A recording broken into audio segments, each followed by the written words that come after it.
few minutes until a few more people have had the chance to join us.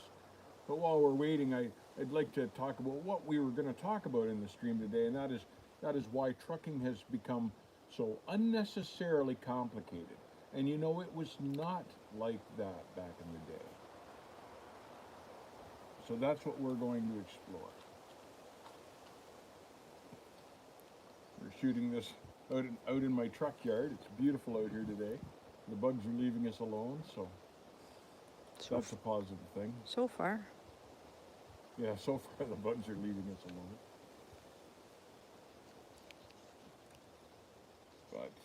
But I miss trucking, and you can see I've kept my truck here. It's behind me, but it's become so it's become such a screwed up industry anymore, and you have to be so careful.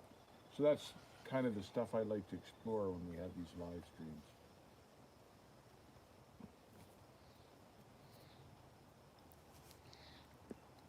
Um, so it used to be in trucking, you could make money in spite of yourself, and these days it is not that way anymore. And it has become so unnecessarily complicated. And there's one reason for it, one word: government. And government is either over regulating us or not patrolling and regulating what they should be. And all of it has hurt the trucking industry. Let's start with the price of diesel fuel.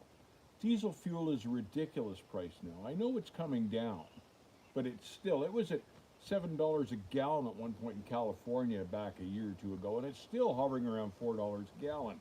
Why is that? The government has decided to make war on the oil industry. And the oil industry, in its defense, then thinks its time is limited, so it raises its prices. Government can regulate them down, but they've started this fight, and we're affected by it. The government has screwed that up for us. And it's not that they care, because they don't have to buy diesel fuel. We're the ones that have to buy the price of the diesel fuel. So there's one pay the price of the diesel fuel. So there's one place where government has adversely affected us. The inflation rate. Everything that we do now costs more than it did a few years ago. The price of equipment, the price of maintenance, the price of hiring drivers, everything has gone up. The price of eating on the road. All of that has been triggered by inflation. And again, that was triggered by government. That was triggered by government mismanaging the pandemic situation and getting behind in the economy. So now they've pumped up the price of everything to try to play catch up. Look at the shortage of fuel we're experiencing these days. The government, through their mandates, had restricted access through the ports. And we saw videos of over 100 ships anchored off Long Beach in LA waiting to unload at one point. Government mismanagement. The government controls the ports. So the Chinese and the Taiwanese and everybody else that ships to us decided they weren't waiting. Time is money. So they found another solution. They found another route. Now, most of that stuff, most of those containers, are now going to Mexico. It's great for Mexico, but it hurts American trucking because the Mexicans are now hauling all of that stuff that we used to haul. It's all government. Overregulation. Look at the things that government is doing. Instead of protecting our industry, they know that supply chain is crucial to the survival of our economy. So you'd think they'd be protecting it. But rather than taking care of the supply chain and protecting it, they're taking money from big corporations and big trucking to introduce stuff like automatic braking systems that are going to cost us money, cost us lives because they're not safe, they're not corrected yet, they're not fully workable and trustworthy. They're taking autonomous trucks on our highways experimentally, and instead of protecting our industry and the driving public, they're helping autonomous trucks get a grip into the trucking industry. Hurts us again. The government has been so irresponsible when it comes to a lot of things, but particularly in our industry, it's affecting us. Look at the lack of safe parking. That's been a problem in the trucking industry for over 25 years. And in 25 years, The government has had all sorts of time to do something about that, and yet they have done virtually nothing. Look at what the government's done with immigration.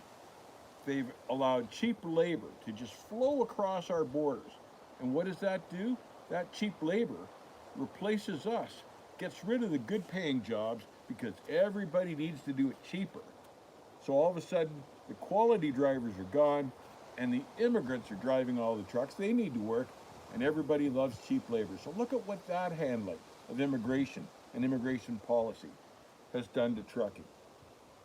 Irresponsible government has done so much damage.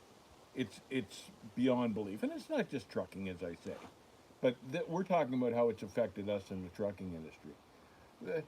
The government. It amazes me that we, the people, can elect a government to protect us, and the moment they get elected, they focus on whatever their agenda might be instead of taking care and protecting American supply chains and American workers. We are their last priority the moment they get into office, it seems. So that's wrong. So what can we possibly do to protect ourselves? It, you can certainly contribute and join memberships with the OOIDA, for instance, which is only about the only group that I can think of off the top of my head that actively works to protect our industry and our workers. But you've got to pay attention for yourself as well because you want to uncomplicate your job. Now it seems you've got to keep one eye on the industry and the other eye on what the government is doing to the industry to stay alive and make money. Look at California. California is probably the best example of that. California in the last few years has been run by a nut. So, and he's devastating trucking. So the smart business guys, the smart trucking companies, and the smart businesses are getting out of California. They're not doing that because they want to. They're getting out because they need to survive and they want to prosper. So you've got to pay attention to what's going on in the industry and what's going on with what the governments are doing to protect yourself. I'm going to take a breath here and say hello to a few people. To Fred Besmer, Hey, Fred, how are you? to Poet, Poet, glad you could join us. to Joe Rowe, Joe Rowe, hey, man. Joseph, Joseph, how are you? and tell them next time you will have your phone so you can answer the chat directly. Hopefully next time I'll be able to work my phone and be able to answer this chat directly. That's our goal. I'm not technologically savvy to be able to do that yet, but I'm working on it. So what else can we do to protect ourselves and our industry? One of the best ways to protect yourself is work for a good carrier because the good carriers have your survival in mind because your survival, their survival depends on your survival. So you've got to do well so they profit.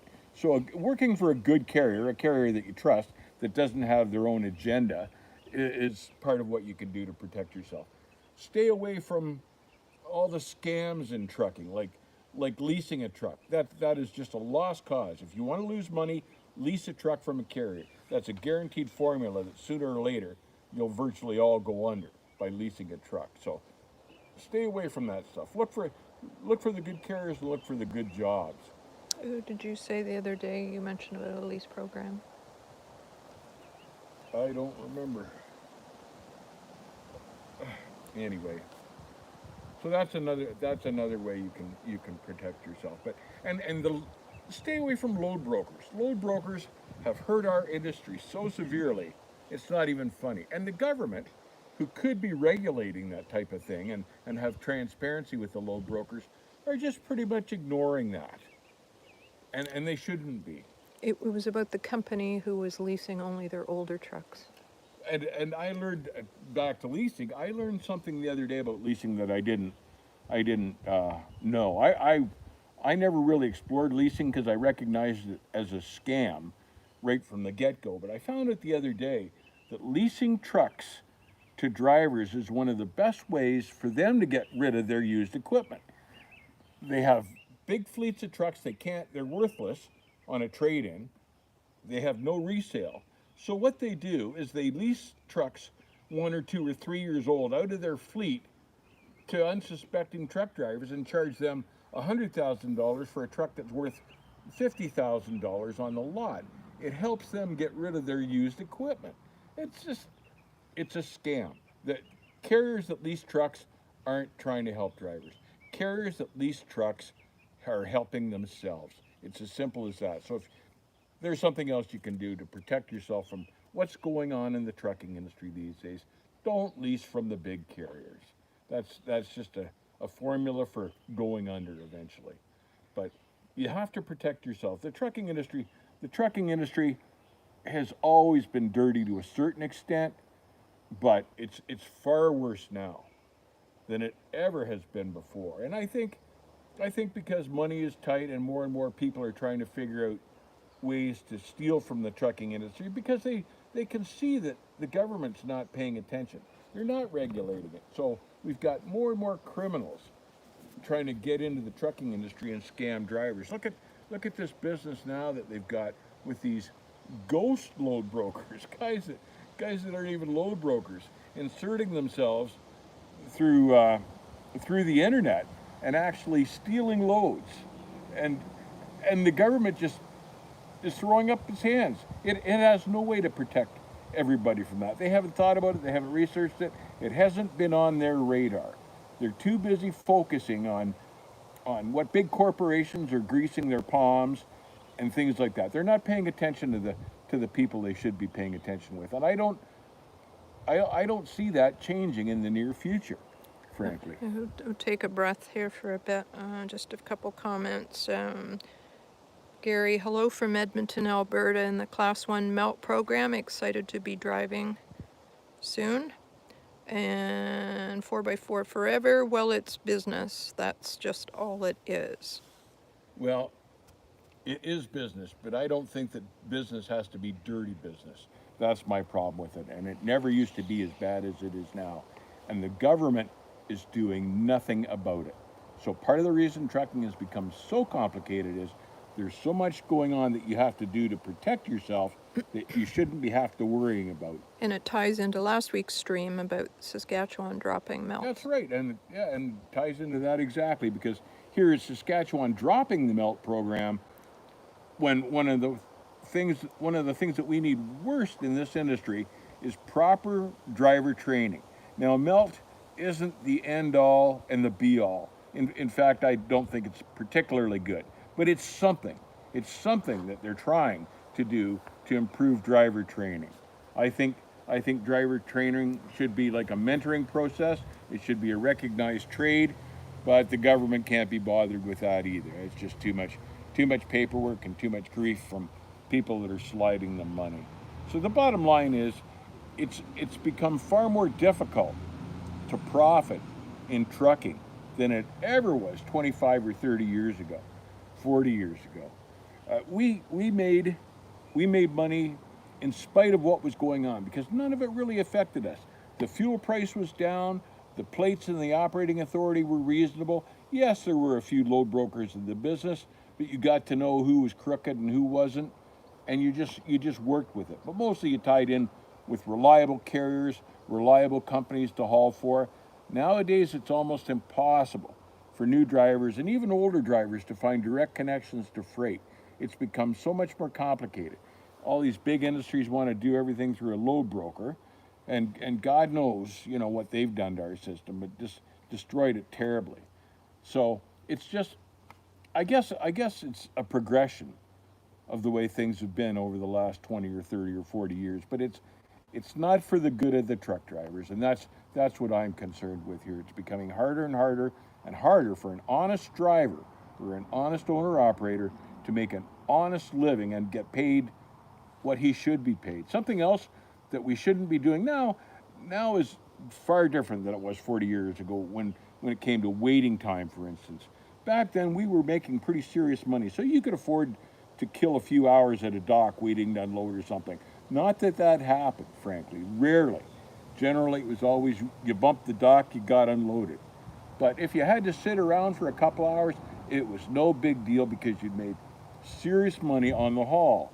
Now, carriers expect you to sit there. They expect you to sit there for free And in some cases, they expect you to sit there for a day or two with no compensation. They'll ask you to do it anyway.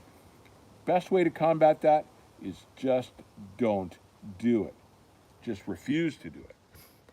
4x4 forever. It's all about the big man, and that's it. Yeah, it is. It is all about the big man, and that's But there's a lot more truck drivers than there are big men, too. and that's right. There are far more truck drivers than there are big men. So truck drivers need to plant their feet once in a while and go, no, that's going to cost me money. It's going to cost me time. It's going to cost me fuel. Are you paying me for this or not? Because here's what I want. Not they say, oh, we'll give you $20. You say to them, I'm going to need $100 to do this. Because they'll always try to lowball you. You've got to know what your time is worth, and you've got to be able to charge that time. If they won't accept that, it's time to look elsewhere for freight. Gary, apparently in Alberta, the MELT program is ending next April. The government is going to make it a 3-year program to get a full Class 1. I think they are going to be making it a trade now. Wow. I hadn't heard that, but if that is the case, that is a good thing. It should be a recognized trade. It should involve mentoring and long-term training because nobody can master ongoing training because nobody can master driving a truck overnight. Poet asks who is the big man? Well, He who writes the paychecks. yeah, he who writes the paychecks is generally the big man. It's usually the carrier. And thankfully, we've still got good carriers out there. But we've got some huge ones that are just crooked. Not so much in Canada, more so in the States. But what happens down there generally comes this direction. So you may see it. But if that's truly what Alberta is doing, I think that's a step in the right direction. Finally. And it's long overdue. Long overdue. But at the end of the day, like a safe driver is your best bet. Look at what happened in Toronto yesterday. They had to close 2 separate freeways because of immigrant dump truck drivers having accidents. It shut down 2 different freeways. That never used to happen. That shouldn't be happening at all. So there's so many unnecessary accidents and so many unnecessarily lost lives. One guy died in one of those incidents with the dump trucks, but it's unnecessary. So I hope and pray the governments finally recognize the stupidity of all this and actually do something about it. I know they're maybe not making money and getting their palms greased, but they need to protect the people that are paying their salaries. It amazes me that taxpayers just sit back and let the government do whatever they want and run crazy with our money when they're not doing what we're paying them to do. And that's make safe decisions for the public and things like that. So ask those in chat what they figure the solution might be. so what do you think the solution might be to this government that gets elected and then just doesn't pay any attention to what its voters want? And my guess is the first thing we should do is have elections like virtually every year and have an impeachment process. So if they're not doing what they're supposed to be doing, you can kick them out and get somebody better. But the system has got to change because the system is working against us.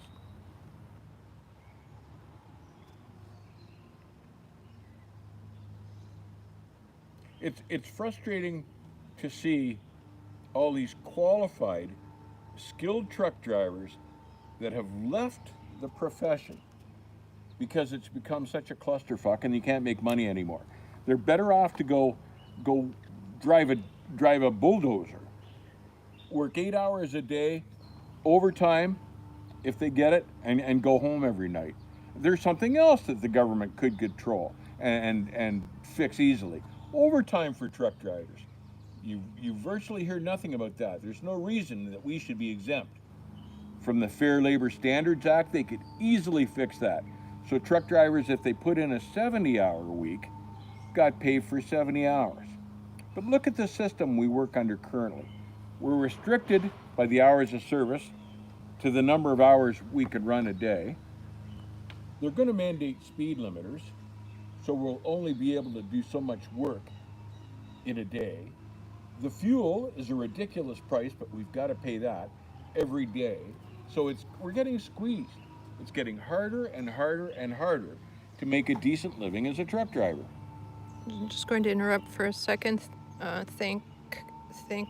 I believe it was Logan for the donation and super chat, and he asked, it's gone by, but the safest way to get into trucking as an owner operator, and I believe he said he's in the oil field. Logan, thank you for the donation. And if you're in the oil field and want to get in to be an owner operator in that field, I would just take my spare time and find an owner operator that you respect and who looks like he's doing well. Ask him if you can ride along with them for a couple of days. See what you can learn from them. These older guys are a wealth of information, and they'll tell you the ins and outs of the business. They'll happily do that. So that is my best advice. Learn from an old pro and find out if it's going to be worth your while. Find out what you know and what you don't know and what you should know. But don't jump in with both feet. As an owner operator, don't jump in with both feet. Research the thing, and remember that as an owner operator, it's a leap of faith, because ultimately you're working for somebody else. So you've got to work for somebody that you trust. So in the oil patch, I imagine that's a fairly stable working environment, because everybody needs what they produce, and they make so much money they don't need to cheat people.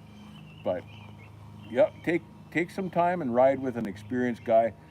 Get him to run it all by you and ask him questions. Best way to learn, in my opinion. It's so hard anymore these days for like a over the road owner operator to make a living anymore, to make an honest living. We all used to do it, but our costs just kept going up and up and up and up. The freight rate kept going down and down and down and down because we were competing with these massive carriers, and we were competing with the rail, that it got to the point for most owner operators, myself included, that it wasn't worth it anymore.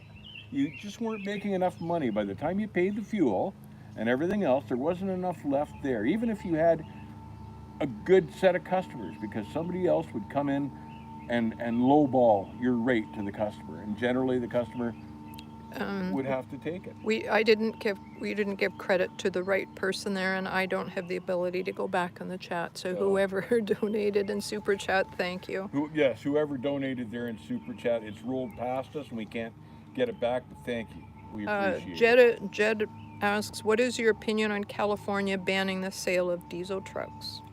There's one of the most corrupt and stupid governments in existence right now. It's the California government. I think that's an incredible mistake. Look at the port drivers. California relies on those ports like Oakland and Long Beach and LA. Yet they're going to mandate those owner operators, and those are run mostly by owner operator trucks, using old equipment that they can afford and they can repair and keep going with. So Gavin Newsom mandates electric trucks at 3 times the price of an old beater. And none of those guys are going to be able to afford that. So they'll all step back because they have to, because they can't buy these electric trucks. And the whole thing's going to be a farce anyway, because California has a brown grid area. It's just, they don't produce enough hydro to power everything that they do. You can't plug in your electric car and run your air conditioner at the same time at home. It's a stupid move. But he's made all sorts of stupid moves. And smart business and smart trucking and smart owner operators are getting out of California as fast as they can. A lot of them have already left, because until the government grows a brain, there's no point in fighting it. You've got to survive, so you've got to get out of that state. Somebody's mentioned there's also trucking companies holding payments to owner ops like 6 months later, even when you've done the work already. This happens a lot in Canada. Sure, and trucking companies have the power to do that, and that's when you're working for the wrong trucking company. It should be in the contract that you signed, and that's why it's so important that you carefully review the contract before you sign it, because trucking companies should not be able to do that.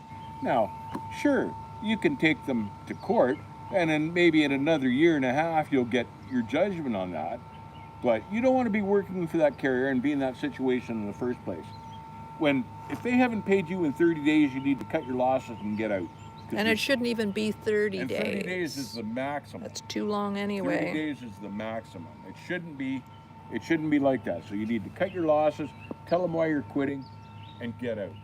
Because they're just taking advantage of you. They're using your money to pay for their stuff. So there are bad carriers out there. The majority of them are bad carriers. That's why it's so important to find a good, honest one. And it's not an easy search, but they're out there.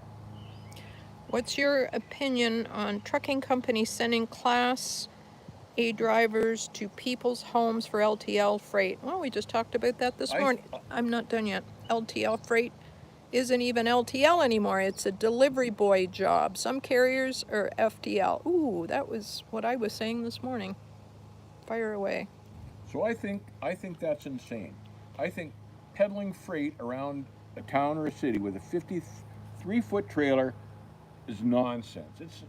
You set yourself up for so many potential accidents. It's not even funny. That is not the job of a 53-foot trailer. That is a job for a 5-ton or a 3-ton or something like that. And all sorts of carriers will want you to do that because it's cheaper for them than paying a guy in a 3-ton who works by the hour and who will get paid more. It's cheaper for them to send you if you're dumb enough to go. So you don't want to get into a situation like that. You say, no, I'm not going in there with a 53-footer. It's a residential zone or, it's a tight traffic congested area. I don't want to risk my license doing something stupid for a $25 drop. Z-Bear, it's super hard to find a decent job for starting out and also trying to get experience but can't afford to live on $14 an hour or 30 cents a mile, and that's that, if insurance accepts you. It is super hard to get a decent job when you're starting these days. But it's a job in itself to find a good job. It is a job in itself to find a good job, and that's one of the reasons we're losing potentially good drivers, because it's just not worth the aggravation and the frustration, because all sorts of guys are having that exact problem, and it shouldn't be a struggle. But the way the system is set up, it works against us these days. It shouldn't, but it does. So, as much as I hate to say it, in a lot of cases, these days with a Class A, you're almost better to find like a local delivery job or something like that. Even running a bulldozer will pay better sometimes than doing some of the stuff you have to do as a new driver. $14 an hour is just unacceptable. Walmart pays better than that. Nobody can live. Yeah, Kathy points out Walmart pays better than that for standing around being security. So, why would you do that? Why would you bother? And everybody says, well, you got to put up with the $14 an hour stuff because, the more experience you get, the better the money gets. The money doesn't get that much better that much more quickly. So there are guys that have been in this industry 30 years. They're dropping out because they're not getting hired because the guys that will work for less are getting the jobs. And there's something wrong with that formula. And that's something else the government could be controlling. But that's what's made our lives unnecessarily complicated. Experienced drivers are losing jobs to new guys that will work for less. Gerald says Manitoulin is the worst with, I can't read what it says, something house deliveries. Better off working for an LTL carrier like Penner or Arnold Brothers. Yes, I have seen Manitoulin come down my street. Yep. In my little town. Often. With the 53-footer. I know that's how they make money. I think that Manitoulin should have a 5-ton or a 3-ton the semi offloads onto, because they don't have that much freight coming into a little town like this. And the 3-ton peddle of freight, not hauling 53-footers through the residential areas. I think that's stupid, but...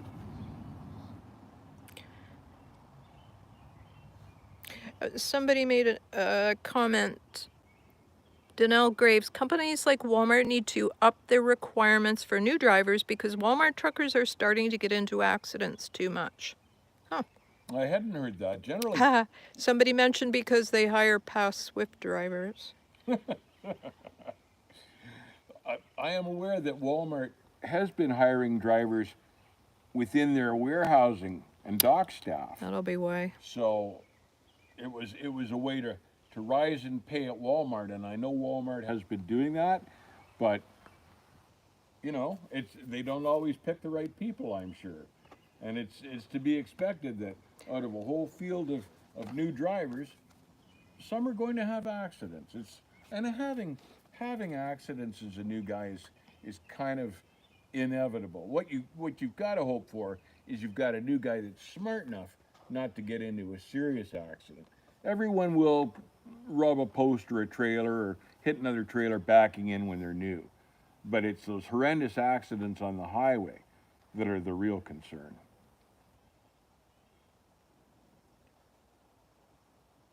Something else I don't think that the government is controlling properly, and I think they should be, is this: they're going to mandate automatic braking. And we know that that's a flawed system. And we know that after 2027 or whatever it is, that will become mandatory in trucks. So for an owner operator, he has now got to pay, or he will have to pay, for a system that doesn't particularly work very well, and in fact may cause an accident. These things will slam on the brakes when it sees the shadow of an overpass or a pedestrian or something like that. They give false signals, false positives. Yet the government is allowing the mandate of these things, and having to deal with that as a driver makes our industry unnecessarily complicated. Another example. Now, this is a question from me. How informed do you think the public is on really what's going on in trucking? In the US, probably separately than in Canada. How informed do you think Joe Public is about trucking, or do they even care? I don't think Joe Public is particularly well informed about trucking and the trucking industry and the way things are done, and how many autonomous trucks on the road. The trucking industry does not like to broadcast how many autonomous trucks are on the road. But in general, Joe Public is so busy in this life trying to take care of himself and his family and make a living, he doesn't have time for extraneous information that may be out there if he goes and looks for it. So I don't think they're aware at all. I think the only time Joe Public becomes aware of it When there's an accident. is when there's an accident, when he witnesses or is involved in an accident. That's the only time that Joe Public becomes aware. Someone has commented in the chat that really 0% really understand. Yeah, virtually zero. Yeah, I would say that's fairly accurate. Yeah, and if they witness an accident, it's on their mind for a few hours, and then they've got other stuff Yep. going through their brains that they've got to tend to. And life is busy these days. People don't have time to sit down and sort their thoughts and relax a little. It's just too busy. And that's another problem with the way our society has gone and the way the government has managed it in that direction. Government basically is composed of people that aren't experts at anything except maybe getting reelected, because they've had no prior training in anything other than having to be maybe a politician or maybe a lawyer before that. But they have no practical experience in so much of what goes on in our lives and in our world, like trucking. Virtually none of them have any clue whatsoever. And they're not interested in it because it's not making them money. They're interested in making money and getting reelected. They're not focused on taking care of the people. Blame Reagan for destroying the trucking industry. I don't know how far back I'd have to go. Quite a ways. It's not a new thing. It's just No. a problem that's Gradual. been compounded over the years. Like, look at the deregulation of trucking when Carter was president. Was a bad move for trucking. It was a good move for everyone getting cheaper goods, but all of a sudden it allowed a flood of Wall Street truck drivers to get into the industry, slash the rates, and put the good drivers in jeopardy financially. The general public only cares about trucking when there are mass accidents or when the pandemic happened. Yes, everybody cared about Yeah, trucking we were all caring then. when the shelves were empty at the stores. Yeah, no toilet paper. And it's amazing that in that 6 months that everything was a shortage, all of a sudden truckers became heroes because they started getting through with the stuff despite all these stupid mandates. We were heroes for a while, and then overnight, gone. On to the next issue. So it didn't last very long, in my opinion, not near long enough.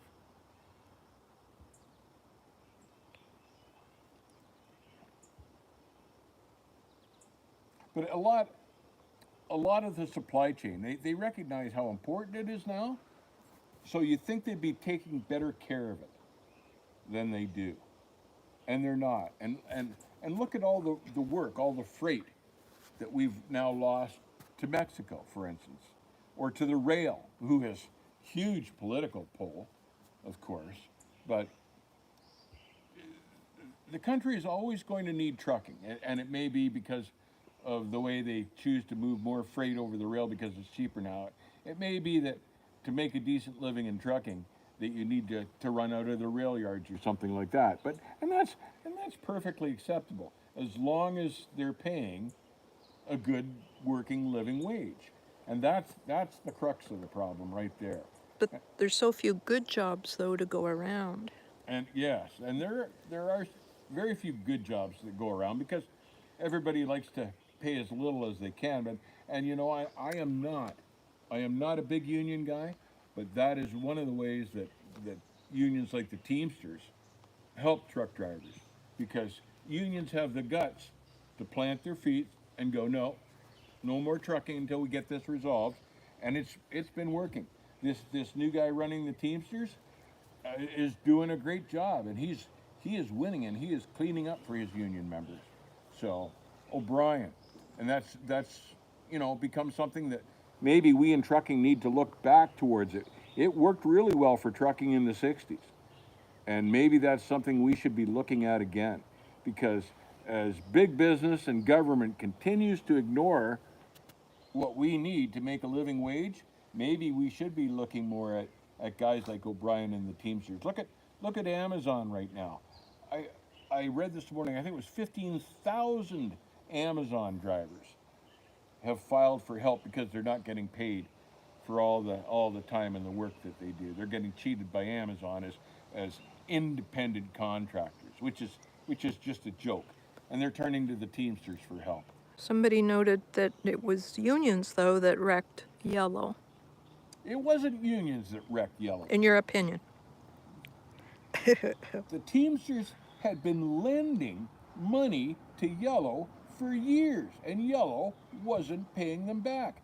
And this time, when Yellow wanted to borrow more money from the Teamsters, O'Brien refused, as he should have. Yellow screwed itself through bad management. That was no fault of the Teamsters.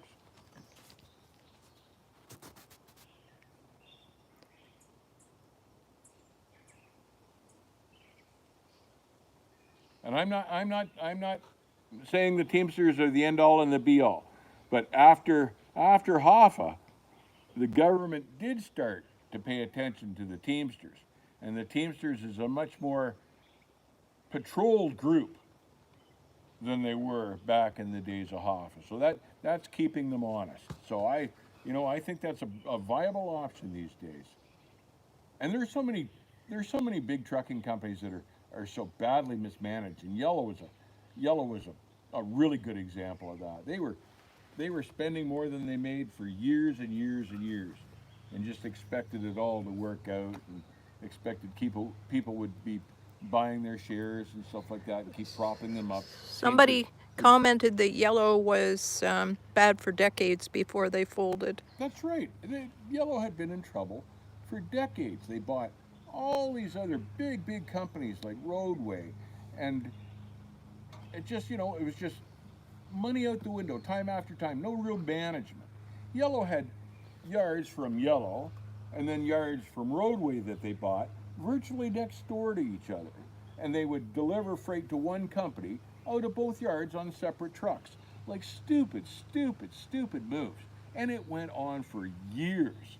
And that's what brought Yellow down. Just bad management, stupidity at the top, that the CEO was making millions every year and really didn't have a clue what he was doing. You know, his goal was to line his pockets. He wasn't taking care of the company. The guy that started Yellow passed away, but he was the one that started the buying spree because thinking bigger would be better. And ultimately he was wrong because he couldn't pay his bills. So the failure of Yellow was inevitable.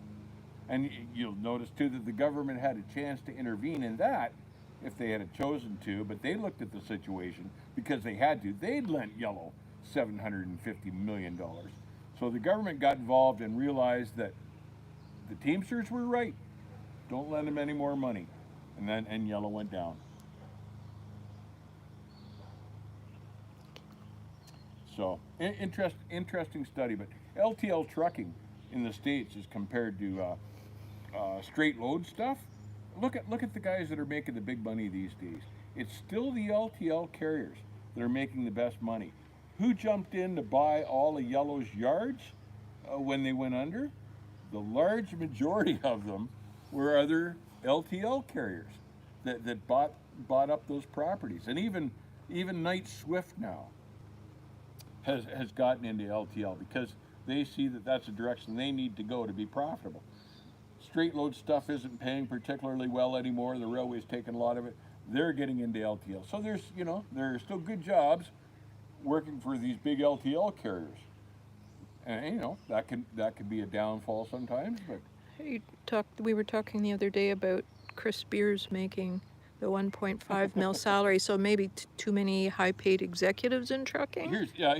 Here's another problem with big trucking, the big trucking corporations. They announced the other day that Chris Spear, who is the head of the ATA, his salary is 1.9 million per year. Now, the ATA likes to say they're all trucking companies, but they're not. They're really composed of the big carriers like England and Swift and Werner. Those guys, they make up the bulk of the ATA, and those are the guys that are the large financial contributors. So it burns my butt that they can pay a guy 1.9 million a year just to be their spokesman in Washington. And on top of that, they've got CEOs that make millions of dollars every year in salaries, and yet that money doesn't trickle down to their drivers. And it seems the bigger these trucking companies are, the worse they suffer from that. And they'll have office buildings full of people that do virtually nothing, that get paid really well, rather than pass that down to the truck drivers that they rely and depend on to keep the trucking company going. It's not particularly a new practice, though. It's not a new practice. And these big carriers are hanging on. Right now they've satisfied their cheap labor requirements because they've got immigrants just pouring across the border faster than you can count them. But they're hanging on tooth and nail until the autonomous trucks become legal and allowed, and then they'll just all jump on that bandwagon because the trucks will be able to run 24/7 with no driver. Tell about the story about the secretaries talking about. Just tell that one in context. Yeah, and it's proof it's funny, and let me give you an example of this. It's funny how clued out the trucking industry can be about who's making them the money. I worked for a carrier. It was a good carrier too, and I was coming in one day after having parked in the yard, and there were two secretaries out in the smoking area having a cigarette before you got to the doors to go in. And the one was saying to the other, this would be a really good place to work if it weren't for the truck drivers. And she meant the truck drivers were an annoyance because they were always upstairs bugging them if their pay was wrong or something like that. And I thought, that's about the dumbest thing I've ever heard, because there wouldn't be a trucking company if there were no truck drivers. We can do without secretaries, but the trucking company needs truck drivers. But that's typical of how out of touch an awful lot of this management level in trucking has become. It's sad. And look at this. Oh, I hate to pick on this group, but you've got to have a safety officer now, and a safety officer, for the most part, seems to have to teach safety from a desk in a classroom, and it's just like the driving schools. You can't learn any of that stuff sitting in the classroom. It's got to be Desk drivers, live. somebody says. It's got to be live participation, and that's. But you know, when the FMCSA was looking at driver training regulations, they wanted to mandate a set number of hours driving a truck behind the wheel is a necessary part of the training. But the ATA hopped in with all their influence and said, no, no, no, we don't want that because too many hours would cost us money. So at the end of the day, they ended up passing a regulation that said, well, you don't really need any hours behind the wheel. You can just learn it all in the classroom. And the big carriers went, yeah. And that's what they do. And that's why England and Knight and all these guys have crashes on a daily basis. It's just part of their business plan. It's crazy. Yeah, because they're allowed X number of accidents, whether they're fatalities or not. They just it's expected. It's expected that there will be crashes and fatalities and accidents, and that these big carriers have the finances to fight it in court and all of that stuff. So it's just That's why the insurance companies pay out even when the company's not at fault.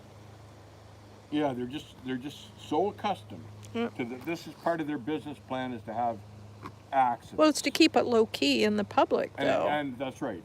So the insurance companies or the self-insured carriers pay out just to keep it out of the view of the public. So they don't know, and that's part of the other reason that the general driving public isn't really aware of what's going on in the trucking industry. It's a schmozzle, and there's no need for it to be a schmozzle. It's a clear, simple business. You pick up freight from point A and deliver it to point B, and you control the costs in the journey in between. And all of that has gone right out the window. There's no control of the cost because as a truck driver, you can't control the cost anymore. It used to be if Peterbilt wanted too much for a truck, you could go to Kenworth and get a better deal or something like that. But now they're all too expensive because of this mandated emissions equipment, because of this mandated safety stuff like automatic braking that they're putting on, and lane sensitivity and whatever other crap they dream up. And yet all the safety crap they do dream up, they haven't mandated any sort of a camera behind the trailer for when you're backing up. And you know that's pretty basic stuff. So when you back up, you're almost completely blind, like especially dead behind the trailer. It'd be one of the first things they should be fixing. They haven't even paid attention to it yet. Z-Bear notes that unfortunately even some drivers who don't have other options seem to keep deciding to work at places like that, prolonging the cycle of the mega carriers. And it is sad to note too that some drivers stay with these mega carriers because they really can't find another alternative, because they don't have a choice, and they become complacent, and they settle for the 30 cents a mile, and they hope they don't have an accident. They cross their fingers every day, but and it shows how bad the economy has become when a good truck driver can't find a better job, and that is in control of the government too. But the economy's in the toilet, and that has hurt trucking badly. They don't want to admit that either, but it is, and we can all see it. That's why there's no freight. But all government controlled and all government failures.